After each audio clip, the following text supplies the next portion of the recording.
നമസ്കാരം. നമസ്കാരം. വടക്കം വീരഗാഥ മലയാളികൾക്ക് വളരെ പരിചിതമായ, അല്ലെങ്കിൽ മലയാളികൾ എപ്പോഴും ഓർക്കുന്ന മലയാള സിനിമയുടെ എണ്ണപ്പെട്ട ക്ലാസിക്കുകളിൽ ഒന്നാണ്. അതുമായി ബന്ധപ്പെട്ടൊരു ചർച്ച തുടങ്ങുമ്പം ഞങ്ങളെല്ലാം സിനിമയായ ഒരു വടക്കം വീരഗാഥയാണ് കണ്ടതും ഇഷ്ടപ്പെട്ടതുമെല്ലാം. മമ്മൂക്ക എന്ന നടൻ 80കളുടെ തുടക്കത്തിൽ അഭിനയം തുടങ്ങി 88-ലോ മറ്റേതോ ഒരു ദിവസം ഒരാൾ വിളിക്കുന്നു ഇങ്ങനെ ഒരു സിനിമയെക്കുറിച്ച്.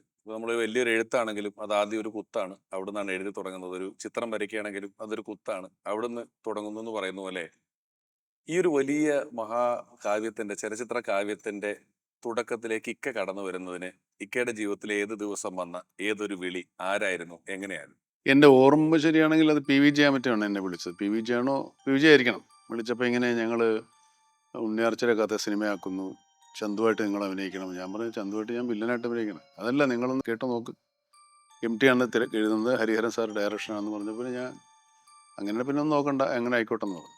അങ്ങനെയാണ് സംഭവിച്ചത്. അതാണ് ആദ്യം നേരത്തെ പറഞ്ഞ കുത്തു.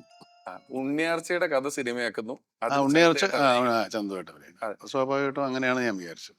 നമ്മൾ നൂറ്റാണ്ടുകളായിട്ട്, അതുവരെയുള്ള മലയാളികളെല്ലാം കേട്ടുകൊണ്ടിരുന്ന നൂറ്റാണ്ടുകളായിട്ട് കുത്തുവിളക്കിന് കുത്തിയ ചതിയൻ ചന്തു, അതിൽ ആരോമലും ഉണ്ണിയാർച്ചയൊക്കെ ഹീറോയിൻസ് ആയിട്ടുള്ളൊരു കഥ. ചന്തു ചതിയനാണെന്ന് എത്രയോ നാളുകളായിട്ട് ഇങ്ങനെ കേൾക്കുന്നു.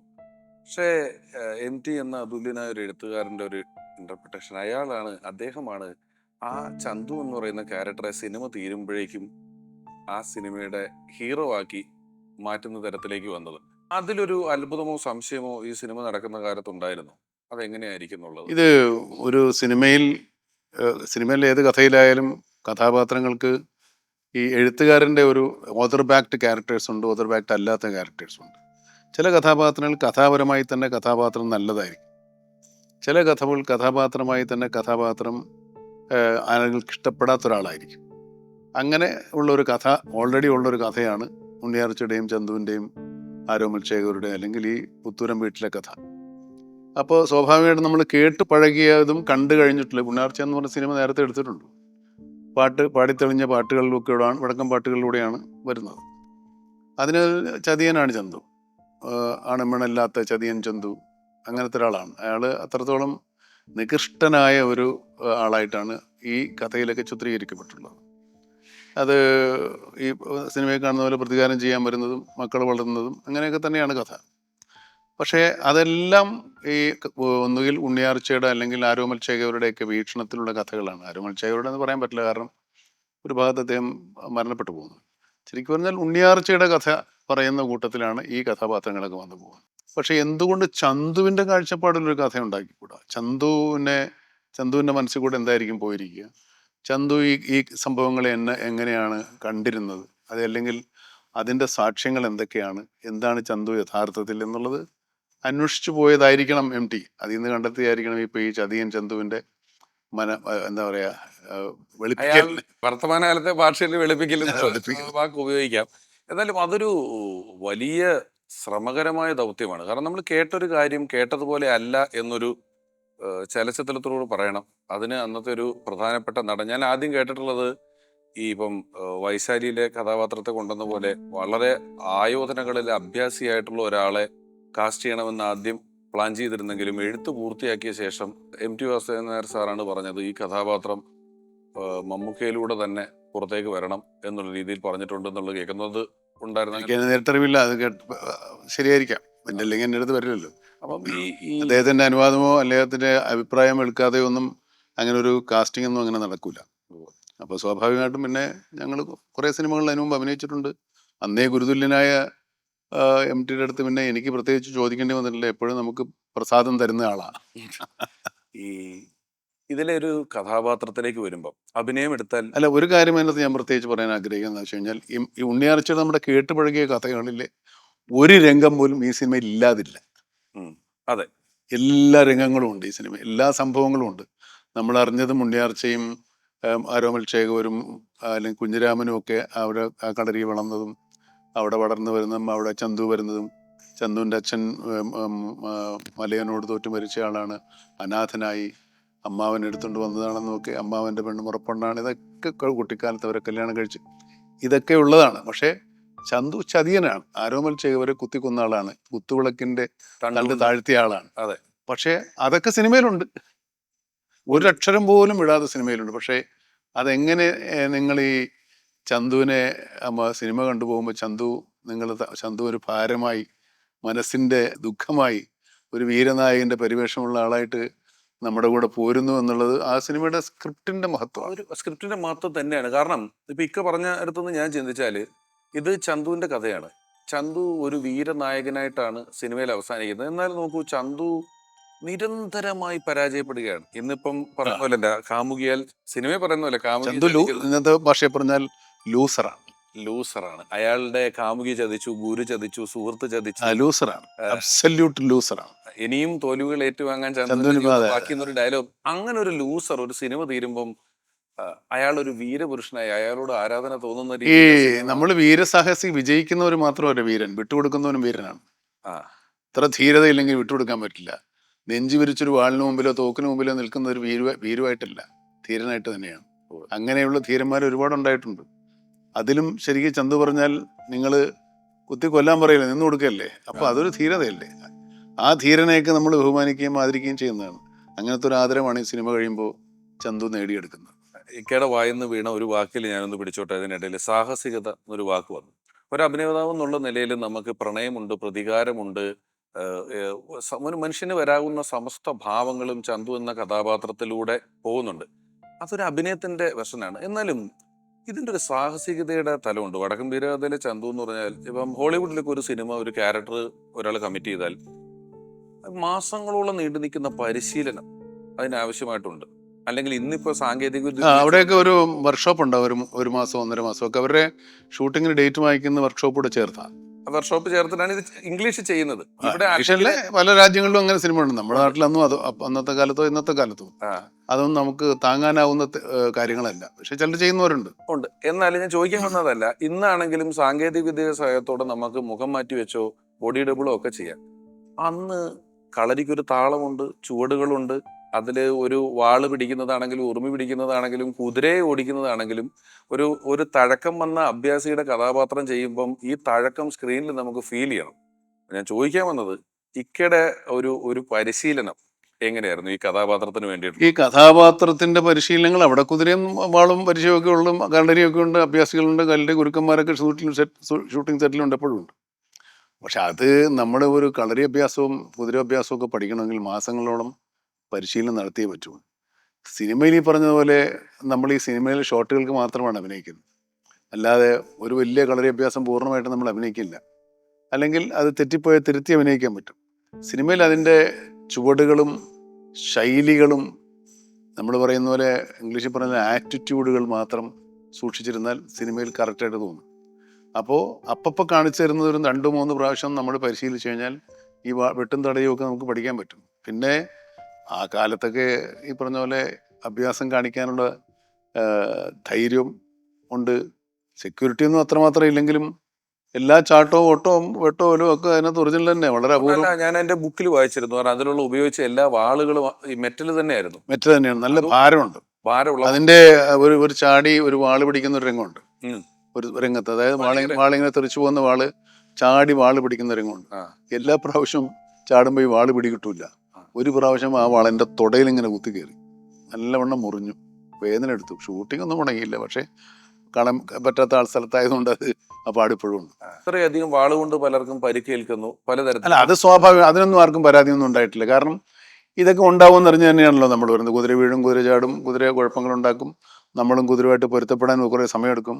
ഈ കുതിരപ്പുറത്ത് കയറിയുന്ന ആൾക്ക് കുതിരയെ പരിശീലിപ്പിക്കാൻ അറിയില്ലെന്നുള്ള വിവരം അറിയാവുന്ന പോലെയാണ് കുതിരയുടെ പെരുമാറ്റം. പരിചയമില്ലാത്ത ഒരാളാണെന്ന് കുതിരക്ക് തോന്നും. നമ്മൾ എന്താ പറയുന്നത്, കുതിരക്ക് അറിയാവില്ല എന്നുള്ള കുതിരയോട് ചോദിച്ചാലേ അറിയുള്ളൂ.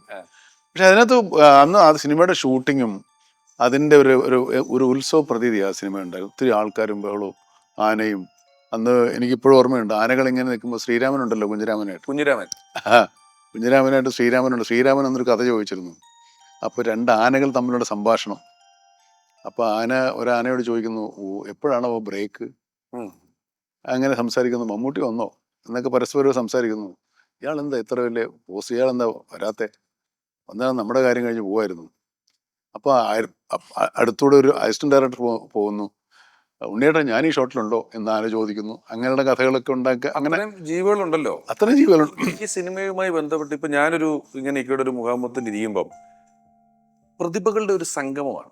നമുക്ക് ഇപ്പം MT കുറിച്ച് ഒരു എപ്പിസോഡ് സംസാരിക്കാനുണ്ട് ഈ സിനിമയുമായി ബന്ധപ്പെട്ട്. നല്ല എത്രയോ എപ്പിസോഡുകൾ. ഹരിഹരൻ സാറിനെ കുറിച്ച് അത്ര തന്നെ പറയാനുണ്ട്. Krishnamurthy art director Krishnamurthy, costume വസ്ത്രാലങ്കാരം രണ്ടും പുള്ളിയാ. കോസ്റ്റ്യൂം ഡിസൈനിങ്ങും ഡിസൈൻ ചെയ്തത് ആർട്ട് ആർട്ട് ഡയറക്ടർ. ഡയറക്ടറാണ്. അതില് മികച്ച രാമേന്ദ്ര ബാബു ക്യാമറ, മികച്ച തിരക്കഥയ്ക്കുള്ള നാഷണൽ അവാർഡ്, കോസ്റ്റ്യൂമിന്, ആർട്ടിന്, അഭിനയത്തിനുള്ള നാഷണൽ അവാർഡ്, സംസ്ഥാന അവാർഡ്. ആ നാഷണൽ അവാർഡിന് മത്സരിച്ച പടങ്ങൾ എന്റെ പടങ്ങൾ എന്റെ ഓർമ്മ ശരിയാണെങ്കിൽ അയ്യർ ദ ഗ്രേറ്റ്, മൃഗയ, മതിലുകൾ, വടക്കം വീരഗാഥ. മതിലുകളും മൃഗയും വടക്കും വീരഗാഥ വരുമല്ലോ അല്ലേ? അവാർഡിൽ അത് രണ്ട് മെൻഷൻ ചെയ്തിട്ടുണ്ട്, ബാക്കി രണ്ട് പടങ്ങൾ മെൻഷൻ ചെയ്തിട്ടില്ല. എന്റെ ഓർമ്മ ശരിയാണ്, ശരിക്ക് കറക്റ്റ് ആണെന്ന് തോന്നുന്നു. ഇതിന്റെ ഏത് മേഖലയിൽ നോക്കിയാലും വലിയൊരു പറ്റം പ്രതിഭകളുള്ള സിനിമയാണ്. ഞാനിപ്പോ MT സാറിനെ ചോദിക്കുന്ന പോലെ തന്നെ ബോംബെ രവി നമുക്ക് ഒരു വടക്കേ ഇന്ത്യക്കാരനാണ്. കേരളത്തിന്റെ ഒരു വടക്കം പാട്ട് ചിത്രത്തിന് എത്ര ഗംഭീരമായാണ് ജയകുമാർ സാറ്, കൈതപ്രമൊക്കെ ഒരുപാട് ആൾക്കാർ. അങ്ങനെ എല്ലാ മേഖലയിലും പ്രതിഭകളുണ്ട്. പിന്നെ ഒരുപാട് 3 നായികമാര്, കുറേയേറെ നായകന്മാര്, സുരേഷ് ഗോപി, മാധവിയുടെ ഒരു വലിയ കാസ്റ്റിംഗ് ആണല്ലോ. ഉണ്ണിയാർച്ച കേട്ടിട്ടില്ലാത്ത ഉണ്ണിയാർച്ച, തുമ്പോലാർച്ച എല്ലാവരും ഉണ്ടല്ലോ. ക്യാപ്റ്റൻ രാജു ചേട്ടന്റെ ക്യാപ്റ്റൻ രാജുന് ഭയങ്കര ഒരുപാട് അഭിനന്ദനങ്ങളും ഒരുപാട് പ്രശംസകളും കിട്ടിയ പടമാണ്. വില്ലനും ഹ്യൂമറും ഒക്കെയാണ് ചെയ്യുന്നത്. സുരേഷിനും വലിയൊരു ബ്രേക്ക് ത്രൂ ആണ് സുരേഷ് ചേട്ടന്റെ കഥാപാത്രം. എല്ലാ മേഖലകളിലും ഇത്രയധികം പ്രതിഭകളുണ്ട്. അപ്പം ചോദിക്കുന്ന ഒരു കാര്യം, ഇനി നമുക്ക് പ്രൊഡ്യൂസറിലേക്ക് വരാം. PVG സാറ് 60കളിൽ 70കളിലൊക്കെ ഒരുപാട് വടക്കംപാട്ട് സിനിമകൾ വന്നിരുന്നു. അത് സെറ്റിൽ തീരുന്ന വളരെ കുറച്ച് ഔട്ട്ഡോറുകൾ മാത്രമുള്ള പടങ്ങളാണ്. പിന്നെ സിനിമ മാറി 80കളുടെ അവസാനം ആകുമ്പോഴത്തേക്ക് നമ്മുടെ ചുറ്റുപാടുകൾ മാറി. ഒരുപാട് വാർത്ത കോൺക്രീറ്റ് കെട്ടിടങ്ങൾ വന്നു, നാട് മുഴുവൻ ലൈൻ കമ്പികൾ, ഈ ഇലക്ട്രിക് പോസ്റ്റുകൾ വന്നു. ഈ ഒരു കാലഘട്ടത്തിന് ഇങ്ങനൊരു പടം ആ ഒരു കാലഘട്ടത്തെ ചിത്രീകരിക്കാനും ഇത്രയധികം സെറ്റ് വർക്ക്, ഇത്രയധികം 2 സ്ഥലത്താണ് പ്രധാനമായിട്ടും ഷൂട്ട് ചെയ്തത്. ഒന്ന് കൊല്ലംകോട് കൊട്ടാരം, പിന്നെ ഗുരുവായൂർ ആനക്കൊട്ടിൽ. ആനകൾ അവിടെ തന്നെ സ്ഥിരതാമസമുള്ള ആനകളാണ് കൂടുതലും. അതൊരു ആനകളുടെ എന്താ പറയാ, ആനകൾ ഒരുപാട് പേരും നിർത്തിയിരിക്കുന്ന ഗുരുവായൂരമ്പലത്തിലെ ആനകളുടെ ഒരു സങ്കേതം അവിടെ. അതായത് ആനയെ ലൊക്കേഷൻ കൊണ്ടുവല്ല, ഉള്ളിടം ലൊക്കേഷൻ ആക്കി ഷൂട്ട് ചെയ്യാണ് ചെയ്തിട്ടുള്ളത്. പിന്നെ ഒരുപാട് പടയാളികൾ അവിടെ മറ്റേ എന്ത് കാര്യത്തിനും ആളും കൂട്ടവും ബഹളവും അങ്ങനത്തെ. പിന്നെ ഈ പറഞ്ഞ പോലെ ഒത്തിരി നടികന്മാരുണ്ടല്ലോ, സ്വറ പറയാനും സംസാരിച്ചിരിക്കാനും ഒക്കെ ഒരുപാട് ആളുണ്ടായിരുന്നു. അന്ന് കാരവനൊന്നും ഇല്ലാത്തതുകൊണ്ട് എല്ലാവരും വരാന്തയിലും അവിടെ ഇവിടെ ഇരുന്നൊക്കെ തന്നെ കാര്യങ്ങൾ. ഒരു വലിയ ബിഗ് ബഡ്ജറ്റ് സിനിമയാണല്ലോ അന്നത്തെ. ഒരു വലിയ സിനിമയാണ്. ബിഗ് ബഡ്ജറ്റ് എന്നതിനേക്കാൾ പറഞ്ഞൊരു വലിയ സിനിമയാണ്. കലാമൂല്യവും വാണിജ്യ മൂല്യവും ഒത്തിണങ്ങിയിട്ടുള്ള ഒരു സിനിമയാണ്. അപ്പൊ PVG സാറിന്റെ ഒരു ധൈര്യം ഈ സിനിമ സാക്ഷാത്കരിക്കുന്നതിനകത്ത് നമ്മൾ എടുത്തു പറയേണ്ട ഒന്നാണ്. അന്ന് PVG സാറിന്റെ കൂടെയുള്ള ആൾക്കാരാണ്. അമര മാസ്റ്റർ ഈ പടമായിട്ട് ഭയങ്കര പുള്ളി അതിനകത്തൊന്നുമല്ല, പക്ഷെ ഒരുപാട് സഹകരിച്ച ആളാണ് അമര മാഷ്. പിന്നെ അബ്ദുള്ളക്കൊക്കെ PVGക്ക് ഒരു ടീമുണ്ട്, അദ്ദേഹത്തിന്റെ ഒരു ടീം. എൻ്റെ കോഴിക്കോട്ടുള്ള എല്ലാ ആൾക്കാരും ഗുരുവായൂർ വരികയും ഗുരുവായൂർ വന്ന് ഇതിനുള്ള എല്ലാ സന്നാഹങ്ങളും ചെയ്തു കൊടുക്കുകയൊക്കെ ചെയ്തിട്ടുണ്ട്. അപ്പൊ അവരൊരു ടീമുണ്ട്, നല്ല രസമുള്ള ടീമാണ്. ഈ നമ്മുടെ വടക്കൻ പാട്ട് വടക്കനാണെന്ന് പറയുന്നുണ്ടെങ്കിലും ഒരു സിനിമ എപ്പോഴും ഇതിന്റെ ഒരു ശൈലി ഒരു കേരളം മുഴുവൻ അംഗീകരിക്കാവുന്ന, അല്ലെങ്കിൽ ഇതിന്റെ ഒരു ഭാഷയും പ്രയോഗങ്ങളും എല്ലാം MT എന്ന അതുല്യനായ എഴുത്തുകാരന്റെ അതിഗംഭീരമായിട്ടുള്ള പ്രയോഗങ്ങളും കാര്യങ്ങളൊക്കെയാണ്. അപ്പൊ അദ്ദേഹം ഇതിലെ ഈ നമ്മുടെ വർത്തമാനകാല ജീവിതത്തിൽ ഉപയോഗിക്കാത്ത 1000 വാക്കുകൾ ഉണ്ടാവും. പക്ഷെ ഒരു കാലത്തിന് പിന്നെ MTയുടെ ഭാഷയുണ്ടല്ലോ, അതുകൂടെ ചേർന്നതാണ്. ഒരു എല്ലാ ടെക്നിക്കൽ ടൈംസും ആ സിനിമയിലുണ്ട്. ചേകവന്മാർ പരസ്പരം സംസാരിച്ചേക്കാവുന്ന നമ്മുടെ ഡ്രൈവർമാർ സ്ക്രൂ ഡ്രൈവറും നെട്ടും ബോൾട്ടും എന്ന് പറയുന്ന പോലെ എല്ലാം ഉണ്ട് എല്ലാ കാര്യത്തിലും. ഉപമയൊക്കെ പറയുമ്പം ഉറുമിയേക്കാൾ മൂർച്ചയാണല്ലോ അന്നും. ഉപമ ഉറുമിയെ കുറിച്ചാണ് അതിൽ പറഞ്ഞിരിക്കുന്നത്. എല്ലാം അങ്ങനെയാണ്. വലിയൊരു ഉത്തരം MT സാർ ഇതിൽ തന്നെ പറഞ്ഞത് ഞാൻ സിനിമ ശ്രദ്ധിച്ചൊരു കാര്യം, ഇത് ഒരു ചരിത്രമുണ്ട്, ആ ചരിത്രത്തെ അദ്ദേഹം ഒരു വീക്ഷണകോണിൽ കാണുന്നു. അപ്പൊ ഇത് ശരിയാണോ തെറ്റാണോ എന്നൊരു ചോദ്യമുണ്ടല്ലോ. പക്ഷെ അന്നത്തെ ചെറിയ സംസാരങ്ങളൊക്കെ ഉണ്ടായിട്ടുണ്ട്. പക്ഷെ ഞാനത് സിനിമയിൽ തന്നെ കണ്ടു. ആ സിനിമയുടെ ഒരു ക്ലൈമാക്സിനോട് അടുക്കുമ്പം ചന്തു ഓൾമോസ്റ്റ് ടുവേർഡ്സ് ക്യാമറ പറയുന്നുണ്ട്, നിങ്ങൾ കേട്ടതെല്ലാം ശരിയാണ്, തെറ്റുമാണ്. വേണമെങ്കിലും അങ്ങനെ വരാം. സിനിമയിലും അതെ, ആ സിനിമയെ പറ്റിയുള്ള ഒരു സ്റ്റേറ്റ്മെന്റ് അതാകാം, ഒരു സ്റ്റേറ്റ്മെന്റ് ആയിട്ട്. അതെ, ചന്തുവിന്റെ കഥയെപ്പറ്റി നിങ്ങൾ കേട്ടതെല്ലാം ശരിയുമാണ്, തെറ്റുമാണ്. അതാ ഞാൻ പറഞ്ഞു, ഒരു സീൻ പോലും ഇല്ലാതില്ല, എല്ലാ സംഭവങ്ങളും ഉണ്ട്. പക്ഷെ അത് എങ്ങനെ, ഏത് തരത്തിൽ, ഏത് വീക്ഷണത്തിലാണെന്നുള്ളത് മാത്രമുണ്ട്. അതിൻ്റെ ഇൻ്റർപ്രിട്ടേഷനാണ്. അല്ല അത് ഭയങ്കര മാജിക്കാണ്. ഇപ്പൊ വൈക്കത്ത് ജനിച്ച് വളർന്ന ഒരാളെന്നുള്ള നിലയിൽ ഇപ്പം എന്താ സൗഭദ്രം എന്ന് തോന്നി, പുരഞ്ജയം എന്നൊക്കെ ഇങ്ങനെയുള്ള വാക്കുകളുണ്ട്. പുരഞ്ജയം എന്ന് തോന്നിക്കുന്ന ഇവിടെ കടത്തനാടനടവോ അല്ലെ? ആ, അതൊക്കെ എന്താന്നൊക്കെ ചോദിക്കുമായിരുന്നു ആ സമയത്തൊക്കെ. പിന്നെ അതിനൊക്കെ പറഞ്ഞു തരും വേണമെങ്കിൽ. അത്രത്തോളം പുള്ളി ഭയങ്കര ഡീപ്ലി സ്റ്റഡീഡ് ആണ്. ഞാനിതിൽ കാണുന്നത് ഇത് രണ്ടാമത് വരുമ്പം 4K എന്നുള്ളതോ 8K 4K DTS digital Atmos ഇങ്ങനെയുള്ള ടെക്നിക്കൽ ടേംസ് ഞാനൊന്ന് മാറ്റി വെച്ചുകൊണ്ട് താജ്മഹൽ അന്നും ഇന്നും അവിടെ ഒരുപോലെ പണിത് വെച്ചേക്കുകയാണ്. ആ താജ്മഹൽ ആസ്വദിച്ചത് എത്രയോ തലമുറകളാണ്. ഒരു തലമുറ ആസ്വദിച്ചു, അടുത്ത തലമുറ ആസ്വദിച്ചു, വീണ്ടും ഒരു തലമുറ അത് ആസ്വദിച്ചുകൊണ്ടിരിക്കും, ഇനിയും ആസ്വദിക്കണം. അതുപോലെ ഒരു എപ്പിക് സൃഷ്ടി അതിൻ്റെ ഏതവസ്ഥകളിലും വീണ്ടും വീണ്ടും കാണാനും കേൾക്കാനും ഉള്ള ഒരു ആഗ്രഹം ആളുകൾക്കുണ്ട്. അപ്പം ഇതിൻ്റെ ഒരു രണ്ടാം വരവിൽ എന്തൊരു എക്സൈറ്റ്മെന്റ് ആയിരിക്കും മമ്മൂക്കയ്ക്ക് ഉണ്ടായിരിക്കുന്നത്? ഇത് ആധുനിക സങ്കേതങ്ങൾ ഉപയോഗിച്ചിട്ട് ഒരു പുതിയ സിനിമയല്ല വരുന്നത്. അന്ന് കണ്ട അതേ സിനിമ കുറച്ചുകൂടെ തെളിച്ചവും കുറച്ചുകൂടെ ഭംഗിയുള്ള ശബ്ദ സൗകുമാര്യമുള്ള, അല്ലെങ്കിൽ ആ ശബ്ദങ്ങൾ തന്നെയാണ്, പക്ഷെ അതുകൂടെ കുറച്ചുകൂടെ സ്ഫുടവും ഡിജിറ്റൈസ് ചെയ്ത ഒരു കുറച്ചുകൂടെ തെളിച്ചമുള്ള കാഴ്ചകളുമായിട്ട് വരുന്നതാണ് ഈ 4K അറ്റ്മോസ് എന്നൊക്കെ പറയുന്നത്. അല്ലാതെ അതിനകത്ത് ഒരു ഷോട്ടോ എക്സ്ട്രാ ഒന്നും നമ്മൾ ഷൂട്ട് ചെയ്തിട്ടോ കാണിച്ചിട്ടില്ല. പണ്ട് കണ്ട സിനിമ തന്നെയാണ് നമ്മൾ കാണുന്നത്. പക്ഷേ ഇപ്പൊ കാണുമ്പോൾ അതിനൊരു പുതിയ സിനിമ കാണുന്നത് പോലെയുള്ള ഒരു അനുഭവം ഉണ്ടാക്കാൻ പറ്റും. അതിനപ്പുറത്തേക്ക് എനിക്ക് തോന്നുന്നത് ഇപ്പൊ വീണ്ടും ഈ സിനിമ വരുന്നത്, ഇപ്പൊ നമുക്ക് സിനിമ റിലീസ് എന്ന് പറയുന്നത് ഒരുപാട് സിനിമകൾ പുതിയ കാര്യമല്ല. പക്ഷെ വടക്കൻ വീരഗാഥയെ സംബന്ധിച്ചിടത്തോളം റിലീസ് എന്ന് പറയുന്നത് ഈ സിനിമയോട് കാണിക്കുന്ന ഒരു ബഹുമതിയാണ്, ഒരു ബഹുമാനമാണ്, ഒരു അംഗീകാരം. കാരണം ഇത്രയും കാലത്തെ നമ്മുടെ സിനിമകളിൽ എണ്ണപ്പെട്ട ഒരു സിനിമ, അതും അതിൻ്റെ ഒരു പുനർവായന പോലുമല്ല, അത് തന്നെയാണ് നമ്മൾ കാണുന്നത്. അത് കാണുന്ന ആ സിനിമയെ ഓർക്കലാണ്, ആ സിനിമയെ സ്മരിക്കലാണ്. അത് നമ്മുടെ സിനിമാസ്വാദകരുടെ ഒരു നന്ദി പ്രകടനമാണ് ആ സിനിമയോട്. ആ സിനിമയെ നമ്മുടെ ഒരു വ്യക്തിയായിട്ട് കണ്ടാൽ വീണ്ടും ഒരിക്കലും നമ്മളെ കാണാൻ വരുന്ന പോലെ വളരെ പുതുമയോടെ, സന്തോഷത്തോടെ, എന്താ പറയാ, ഉത്സാഹത്തോടുകൂടി, കൗതുകത്തോടു കൂടി നമ്മൾ ആ സിനിമയ്ക്ക് വേണ്ടി ഒരുപാട് കോൺട്രിബ്യൂട്ട് ചെയ്തൊരു വ്യക്തിയാണ്. സിനിമയെ വ്യക്തിയായിട്ട് കണ്ടാൽ അതെ, അതെ, അതൊരു നാഴികക്കല്ലാണ്. അപ്പൊ അതിനോടുള്ള ഒരു ബഹുമാന സൂചകമായിട്ടാണ് ഈ സിനിമ രണ്ടാമത് വരുന്നത്. പിന്നെ നമ്മൾ ഈ പറഞ്ഞ പോലെ മാവേലി വരുന്ന പോലെ എല്ലാ കൊല്ലമൊന്നും വരാൻ പറ്റില്ല സിനിമയ്ക്ക്. വീണ്ടും ഒരിക്കൽ കൂടെ കാണാനും, പണ്ട് ഇപ്പൊ സിനിമ ഇറങ്ങിയിട്ട് ഇത്രയും വർഷങ്ങളായി, അന്ന് ജനിച്ചിട്ടില്ലാത്ത ആളുകളാണ് ഇപ്പൊ ഏറ്റവും കൂടുതൽ പ്രേക്ഷകരുള്ളത്.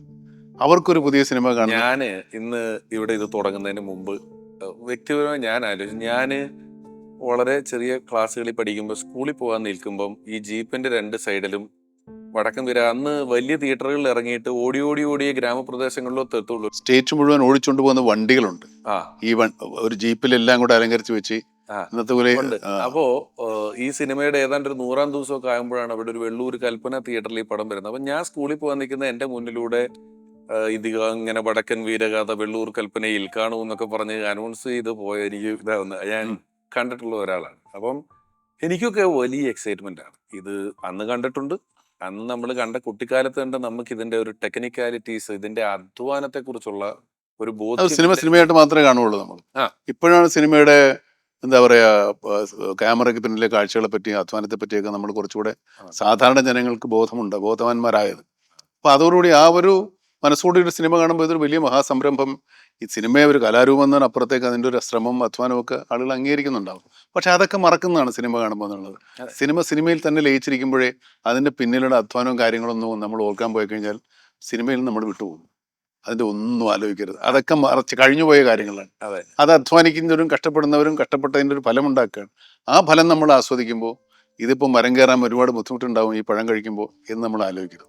പഴം കഴിച്ച് സംതൃപ്തി അടയുക എന്ന് തന്നെയാണ്. അല്ല, ഇപ്പൊ ഇവിടെ വളരെ കുറച്ച് വിളക്കുകൾ കത്തിച്ച് വെച്ച് ഇതിന്റെ തിരികെടാതെ എണ്ണ ഒഴിച്ച് നമ്മുടെ ഒരു കുഞ്ഞൊരു ആർട്ട് ഡയറക്ടർ ഇവിടെ നിൽക്കുന്നു. അതിന്റെ ചില ഫ്രെയിമൊക്കെ കാണുമ്പോൾ അതിൻ്റെ ഒരു വലിപ്പം, അതിൽ നിരക്കുന്ന ആളുകൾ, അത്രയും ആളുകളുടെ കോസ്റ്റ്യൂം, ഇതിന്റെ ഒരു നിയന്ത്രണമൊക്കെ ഹരിഹരൻ സാർ എങ്ങനെയാണ് അന്ന് ചെയ്തുകൊണ്ട്? എത്ര ടീമുണ്ട്. ഹരിഹരൻ സാറ് അങ്ങനെ ഒരു അത്ര നല്ല ക്യാപ്റ്റനാണ് അദ്ദേഹം. ക്യാപ്റ്റൻ ഓഫ് ദ ഷിപ്പല്ലേ. പിന്നെ പ്രൊഡക്ഷൻ ടീം, ഫോട്ടോഗ്രാഫി ടീം, എല്ലാ ടീമും വൻ ടീമുകളല്ലേ, ഒരുപാട് ആൾക്കാർ. ആവേശമുണ്ട് ആ സിനിമയ്ക്ക്. ഇതെന്തൊരു മഹാസംഭവം മലയാള സിനിമയിൽ സംഭവിക്കാൻ പോകുന്നുള്ളൊരു ആവേശം, അർപ്പണം, ഡെഡിക്കേഷൻ ഉണ്ട് എല്ലാവർക്കും. ഇപ്പോൾ എന്തെല്ലാം രണ്ട് പ്രായം അഭിനയിക്കണം, അതിൻ്റെ മേക്കപ്പ് കാര്യങ്ങൾ, കാലത്ത് രാവിലെ എഴുന്നേറ്റ് വരണം.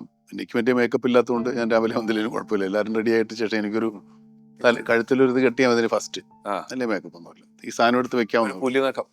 ഇത് അത്രേ ഉള്ളൂ. പിന്നെ ഈ കോട്ടനാണ് ഞാൻ ഉപയോഗിക്കുന്നത്. സാധുവാണ്. ആ ആ, അത്രത്തോളം ആളുകൾ കൂടെ നിൽക്കുന്ന ഒരു വീട്ടിലുള്ള ഒരു ആടയാഭരണങ്ങൾ കണി ചുരുക്കി വരുമ്പോൾ ഇപ്പോൾ പല കഥാപാത്രങ്ങൾക്കും ഒരുപാട് സ്വർണം തന്നെ ഒറിജിനലായിട്ട് പലരും ചിലർക്ക് അലർജി ഉള്ളവരുണ്ട്. ഇവിടെയൊക്കെ എനിക്കുണ്ട് അലർജി.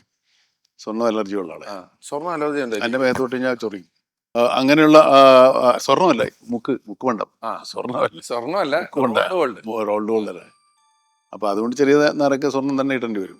അല്ല, അങ്ങനെയൊക്കെ ചെയ്ത സിനിമയാണ് ഇത്. ഒരു കൗതുക ചോദ്യമാണ്. ഇപ്പം ഞങ്ങളുടെ ഒരു പരിപാടി, സ്റ്റേജ് പരിപാടി നടക്കുന്നു.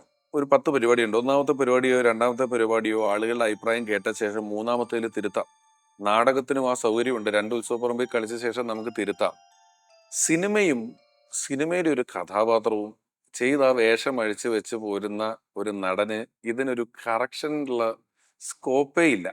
അപ്പൊ ഇത് കാലത്തെ അതിജീവിക്കുന്ന രീതിയിൽ ഏതോ ഒരു കാലത്തെ ജഡ്ജ്മെന്റിൽ ഇത് കറക്റ്റ് ആക്കേണ്ടതുണ്ട്. നാഷണൽ അവാർഡ് കിട്ടിയ കഥാപാത്രമാണ് ചന്തു. അതിന്റെ അഭിനയമൊക്കെ ഉണ്ട്.